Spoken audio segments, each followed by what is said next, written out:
আসসালামু আলাইকুম। দেশ ও দেশের বাহির থেকে যারা আমাদের এই মাছের ভিডিওটি দেখছেন সবাইকে জানাই শীতল মৎস্য হ্যাচারী ও নার্সারির পক্ষ থেকে অসংখ্য ধন্যবাদ। দেখেন, আজকে একটি নতুন মাছের ভিডিও নিয়ে আপনাদের সামনে হাজির হলাম। এগুলো হলো সরপুঁটি মাছের পোনা। যারা সরপুঁটি মাছের পোনা খুঁজতেছেন তাদের জন্য এই ভিডিওটা।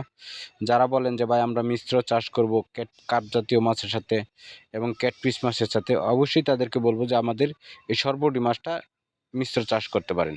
যদি এই সরপুঁটি মাছটা যে কোনো মাছের সাথে মিশ্র চাষ করেন, 4 থেকে 5 মাসে এক একটা মাছের ওজন দাঁড়াবে আধা কেজি থেকে 1.5 কেজি। তখন বাজারে ব্যাপক মূল্য পাওয়া যায়। হ্যাঁ, তো এই মাছগুলা কিভাবে চাষ করবেন?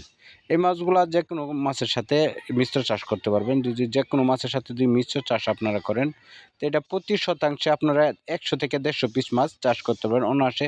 যেকোনো মাছের সাথে 100 থেকে 150 পিস মাছ প্রতি শতাংশে চাষ করতে পারবেন। এবং এটা যদি মিশ্র চাষ করেন তাহলে এটারে এক্সট্রা কোনো খাবার দিতে হবে না।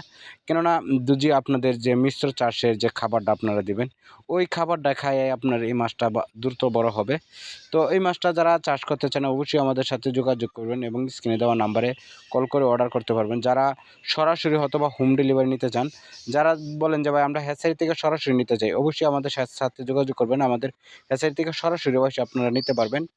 তো আমাদের কাছে শুধু এই সরপুঁটি মাছই না, যেকোনো মাছের পোনাই আপনারা পাবেন। রুই, মৃগেল, কাতল, সিলভার, গ্লাস কাপ পুঁটি এবং চিতল, শিং, মাগুর, পাবদা, গুলশা, কই, মনোসেক্স, তেলাপিয়া যেকোনো ধরনের মাছের পোনা আপনারা আমাদের কাছ থেকে সংগ্রহ করতে পারবেন।